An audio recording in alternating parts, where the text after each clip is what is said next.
Hello, I'm Austin Heyman. Welcome to Seniors Today, a monthly program produced by the Commission on Aging and devoted entirely to issues and interests of Montgomery County seniors. This month we learn about aging in place and the village movement.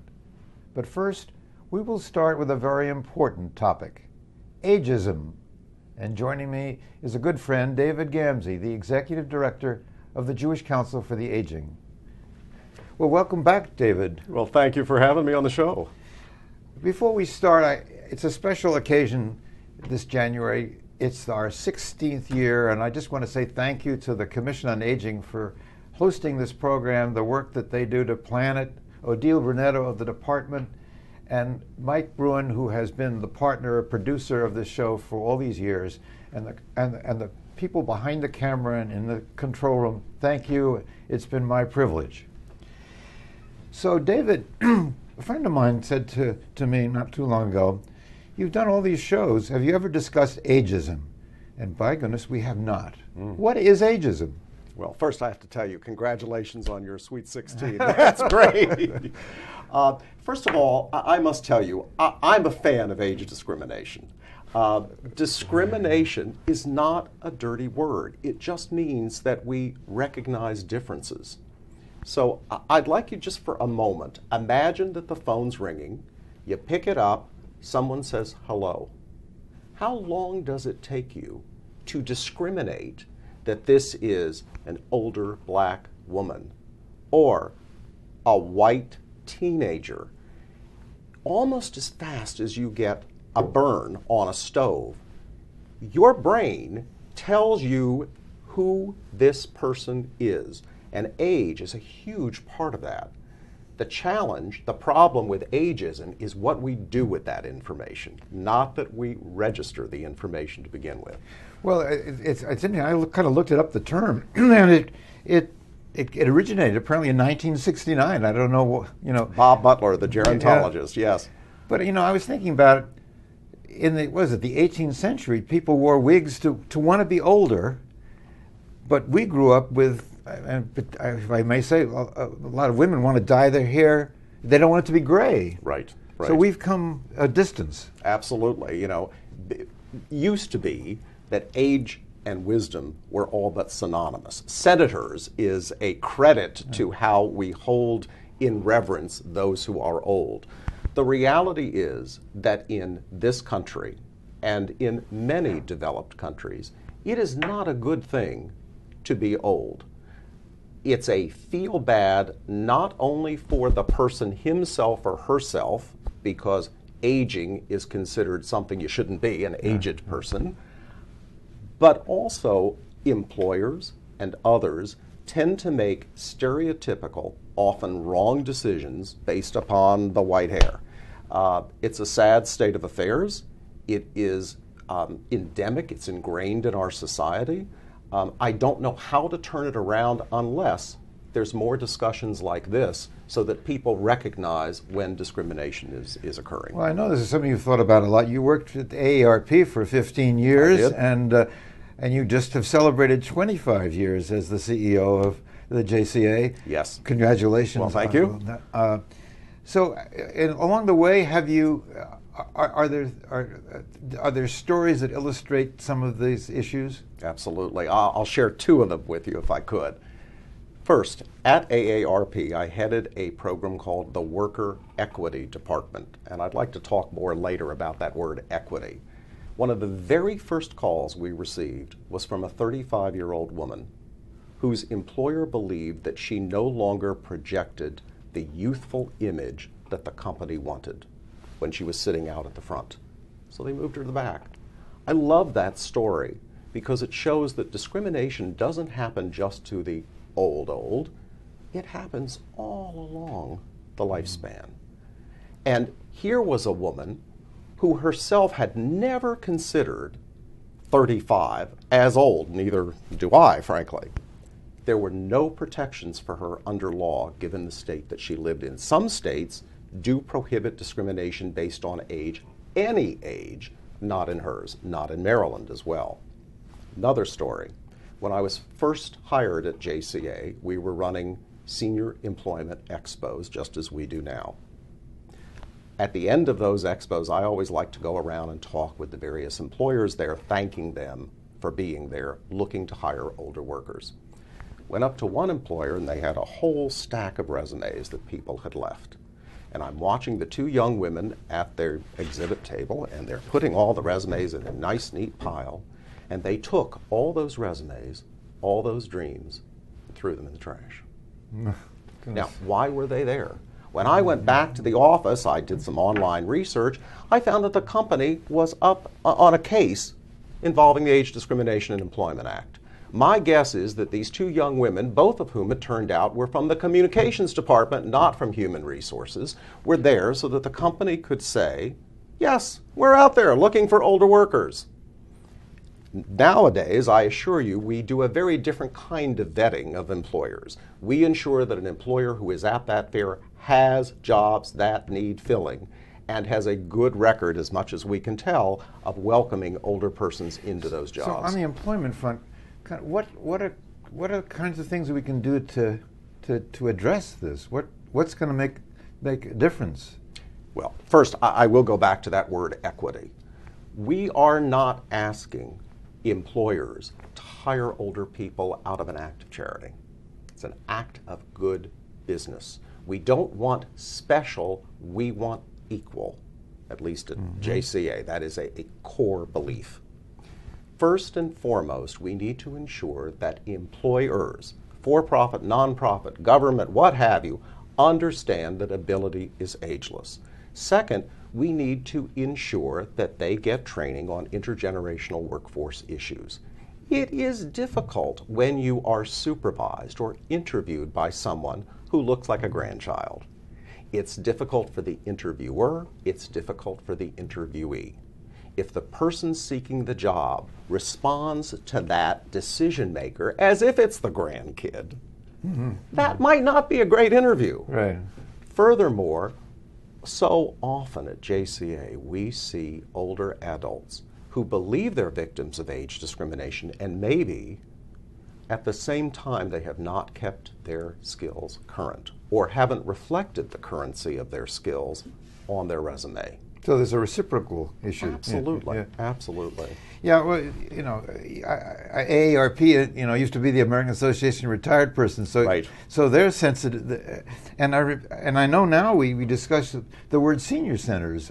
The Beacon newspaper used to be the Senior Beacon, so somehow the word senior has gotten to be a bad word. Yeah, you know, it is especially bad for the boomers, and it's especially challenging for an organization like mine. JCA wants to be clear that we are serving older adults, but there's no way to communicate that is comfortable for older adults. Yeah.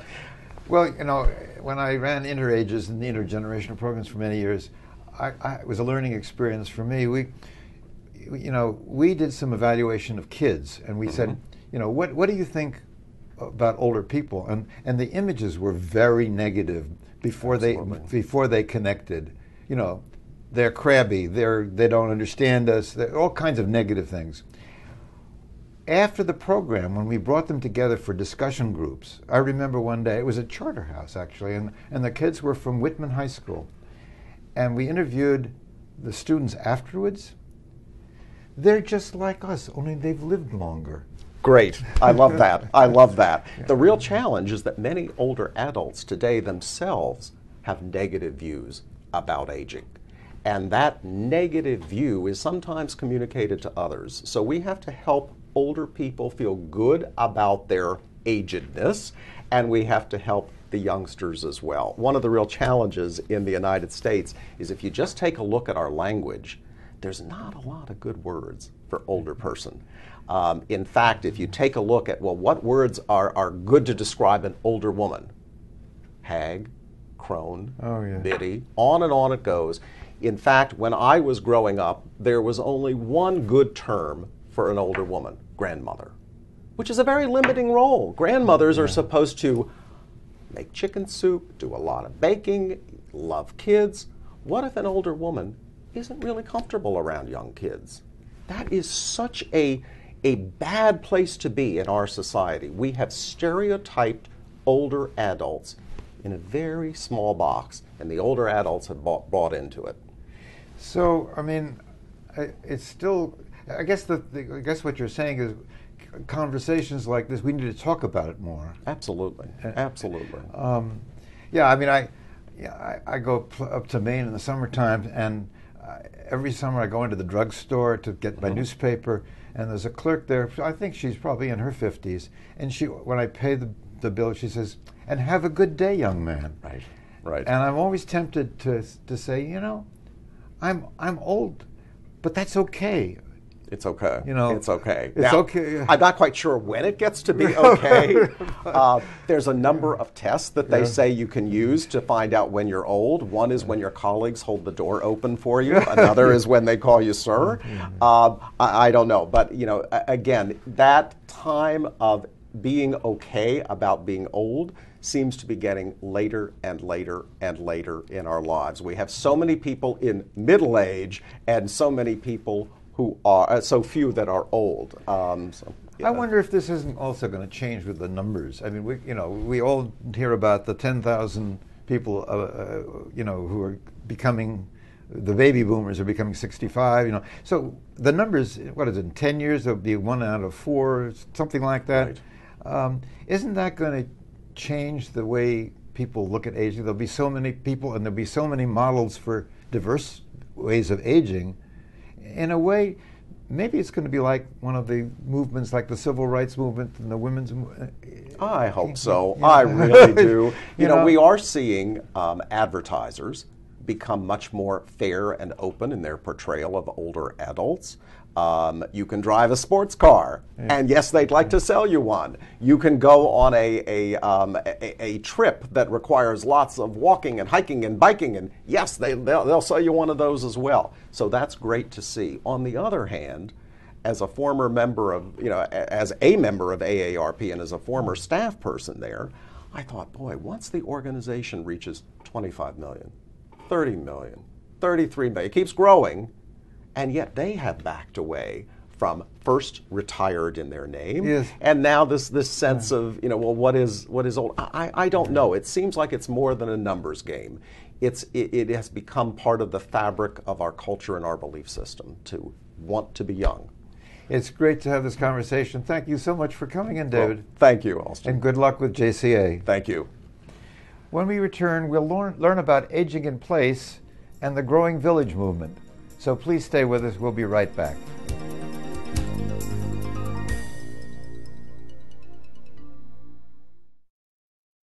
Looking for a way to get around downtown Silver Spring? Hop on the Route 28 Van Go Free Circulator. The Route 28 Van Go Free Circulator provides rides Monday through Thursday from 7 a.m. to midnight and Friday through Saturday from 7 a.m. to 2 a.m. Fast, convenient, and free. There's no better way to get around downtown. To find out more information about the Route 28 Van Go Free Circulator, including route information, visit us online or dial 311.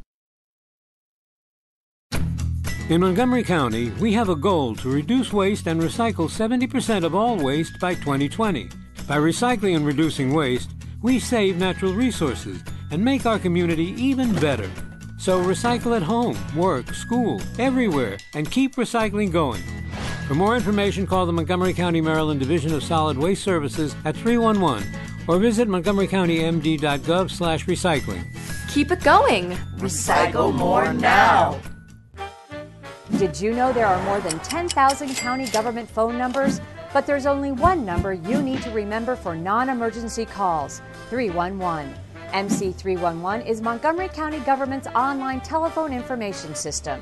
Need information? Have a problem or complaint? Trying to locate a county government facility? Call 311.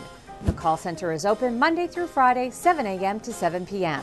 The website is available 24 hours a day, 7 days a week.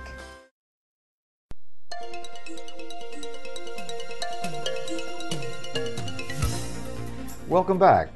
The concept of aging in place and the village movement are becoming more and more talked about in our communities.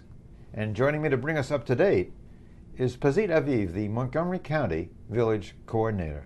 Well, welcome back, Pazit. Thank you, Austin. Good to be here. A lot has happened since we last spoke, but for those who are not familiar with the village movement, give us a little brief. What is the village movement? It's a national movement that has been developing since 2001. It is a grassroots movement that people had created for themselves, organizations that help them age in place. People had watched their neighborhoods and decided that they want to stay there. They have raised their children, they work there, they retire there, and they love the places they live in. They don't see any need to move anywhere else. But that requires a proactive decision. What would it take for us as a community to create infrastructure to help us stay at home? And they reached a couple of conclusions. So they have social isolation prevention programs, walking groups, book clubs, tours to Strathmore where you have a sandwich. And on the other hand, they have coordinated volunteer help at home. So if someone doesn't feel comfortable climbing up a ladder and change a light bulb, they don't need to call an electrician or wait for the kid to come from Minneapolis. They can just call a neighbor, and someone would come and help them with that task. So this actually started in Boston about 10 years ago now. Even more so. 14 years ago. 14 years ago, yeah. And people... And Montgomery County, I guess the first one was at Burning Tree Village, about 2007 or something like that. And Chevy Chase at home, and Bannockburn. And so how many are we up to now? Well, there are about 16 villages. It's very interesting how this county had taken the idea of villages and expanded its scope. So there is a saying in the village movement, you've seen one village, you've seen one village, right, denoting the idea that people really develop those grassroots organization to fit their community's needs. So every village is so unique based on that particular community's makeup. But in this county, we've pushed that envelope even further. And there's very interesting models for villages that are township-based, zip code-based, CCRC-based. And so there's different communities that I've been in touch with, and we've decided together that they really are functioning as a village. The most recent one is Somerset. They have a program called Helping Hand, and they really coordinate volunteers, they help each other, they have social activities, so they function as a village even though they haven't called themselves such. Now, one of the things we do know is one of the most important things to seniors as they age is transportation. Mm-hmm.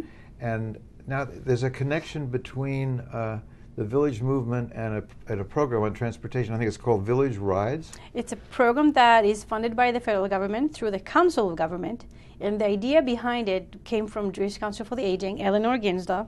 She is a visionary, and she had listened to some villages who sought her advice while she was at AARP and realized that villages do a whole lot of work on their own, but sometimes a little bit of what I call back office support. So giving some organizations a little bit of help around the mechanisms of coordinating transportation, for example, could go a long way. So they had partnered with 5 villages in this county and with Senior Connections. They wrote a grant which enabled them to purchase software and insurance costs and background checks. And through that program, they were facilitating transportation program for villages. So JCA is not the provider of the volunteer transportation, but it supports villages in their work. And it has been very helpful to villages when they develop their transportation programs. So there originally were 5 villages, now there's... Currently originally 5, currently there are 9. So they were able to add 4 more. Potomac Community Village, Wingate, Neighbor Helping Neighbor, Villages of Kensington, which is currently developing, and a very interesting development, Gaithersburg Help has joined. And they are not a village, but they are a faith initiative that has been going on for a long time. They do a whole array of services, one of which is volunteer transportation. So I think you've told me before we went on the air that there was a new village in East County. Mm-hmm. What's happening there? One of the things that I was asked to do when I came on board was to find out ways to make the village concept relevant, not just to what you call the ordinary, usual suspect villages. Affluent communities, upper middle class, mostly homogeneous white communities. It started in Down That's County where it started. with this Most of the villages really do ascribe to that particular demographic. Right. But as I've said before, this county is really pushing the envelope, and we've seen some really exciting development. One of them is in East County, which is a very diverse area. And a group of people who are all attending Senior Fit program at the East County Community Center decided that they want to do something together in collaboration with a wonderful organization called Impact of Silver Spring, which is a community organization entity that has done a lot of good work in the Gaithersburg and Silver Spring area. And they decided that they would like to do something for aging in place. And because Impact knew of my work, they brought me on board. And so together we've been able to conceptualize something that made sense for East County. It's been one of the most exciting developments in my mind because we are really engaging in something new and innovative, bringing a group of diverse seniors, the recreation center that has been a major partner, a community organization entity, county government, faith communities, all of those come together and develop a village for East County, which is just remarkable. It's very exciting. Terrific. Yeah. There are some new programs. I think you mentioned Only Home for Life has some new programs. Yeah, one of the beautiful things, and I keep track of what's been going on, though I can't presume to know everything that's going on. They're much too busy for me to keep tabs on. But villages don't stay stagnant. They evolve. They add new programs, new services, new membership. They try different things. And so Only Home for Life, that started originally with transportation only, decided to offer additional services, friendly visiting and friendly calling. And right now they are reaching out to people in the greater Olney area. So if people who are in the audience are interested in that program, they should definitely call the Only Home for Life. Tacoma Park has been responding to residents' need who are very worried about their older children with disabilities. So it's a topic for a whole different conversation, but if an older adult has a child with disabilities living at home with them, aging at home with this adult child can become very challenging. And so the Village of Tacoma Park has seen a few people like that and had decided to respond to their needs by offering them additional support. Well, one of the issues I think that separates one village from another is the issue of should we charge membership dues. I belong to the Little Falls Village, and we have membership dues and a paid executive director. Right. But many of the villages, I understand, Right. are all volunteers. Right. How do people decide what to do? It's a very complex conversation. It's one that sometimes doesn't. It takes time and not necessarily a very smooth process. People have varying opinions, not just about the membership dues, but overall, what are villages going to do? The issue of membership usually goes back to the issue of what other infrastructure we have available to us to manage our operations. So if a community already has a clubhouse, if it has a very active civic association with committees and communication and meeting spaces, There's a support system. There's an existing infrastructure in the community, then the members of that community might say, we don't need to start from scratch. Right. We can have something to fall back on, to build upon. These are existing assets. Right. So we don't need to charge membership dues. They usually like to think of themselves as neighbors helping neighbors, rather than a more formalized infrastructure of volunteers and people who are members that a coordinator then coordinates the activities. Some communities do not have the existing infrastructure. When you think of a large zip code like yours, Little Falls Village, there is very little in the way of existing meeting spaces, office spaces, a way of binding people together. So they have to start from scratch. And they have very little available funding sources. The only way that they can exist is to get membership, to pay membership dues. That's how their operation is able to continue offering its services. And so there is no right answer. Right. One of the things we've been talking a lot about is transportation, which is definitely a priority for people. But it's interesting, again, citing Little Falls Village, I think one of their priorities, which I also think is very important, is to reduce social isolation. Yes. So they have a lot of activities Yes. which do that. It's huge. And that's another dimension to the village movement, it seems to me. Some villages have begun with the idea of offering neighbors, helping neighbors support, and have found out that people do not call. They have 14 volunteers Right. trained and ready to go, and Right. nobody picks the phone Right. because of a whole host of Yeah. reasons we can go Yeah. into. But what they decide to do is reestablish the social networks that give people the comfort level that they can call when they need help. So some villages say we're not offering any services, we're just connecting neighbors to one another. Building those social networks is so crucial. The data, the science behind social isolation is very conclusive around how it impacts people's physical, emotional, and cognitive well-being. So if somebody tells me, oh, my village doesn't offer any services, we're not really a village, we just help people connect to one another, my answer is, you are a village, and you're doing a tremendous service. So before we run out of time, I want to make sure people can reach you if they want to ask more questions, or there's a website. Do you have a Yes. phone number? I have a phone number. I have a website, which is a part of the larger county website. And the phone number? The phone number is 240-777-1231. And the county website? It's www.montgomerycountymd.gov/village.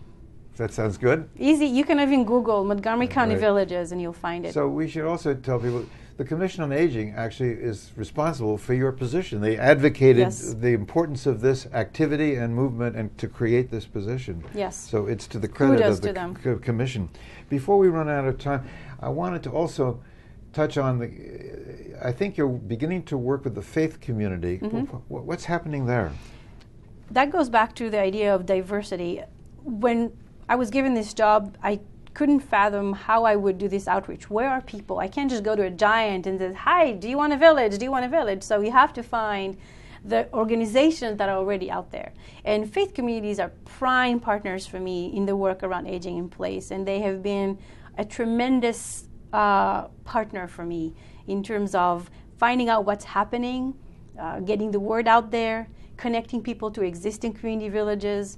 East County, as I've mentioned, has a partnership with existing faith communities up in East County. St. Andrews, for example, is a wonderful supporter, and a bunch of other churches in that area that are part of what you call C4. It's an interfaith coalition. So there's a lot to talk about. It's a great potential for this county. I'm very excited. Well, sure, a lot happening. Thank you for coming in again. And thanks for having me. Good luck with the work. Thank you. Well, that's it for this month's Seniors Today. Don't forget that you can access a great deal of information about county services for seniors by going to the Montgomery County Senior website at www.montgomerycountymd.gov/seniors or call the Senior Resource Line at 240-777-3000. And as always, thank you for watching Seniors Today.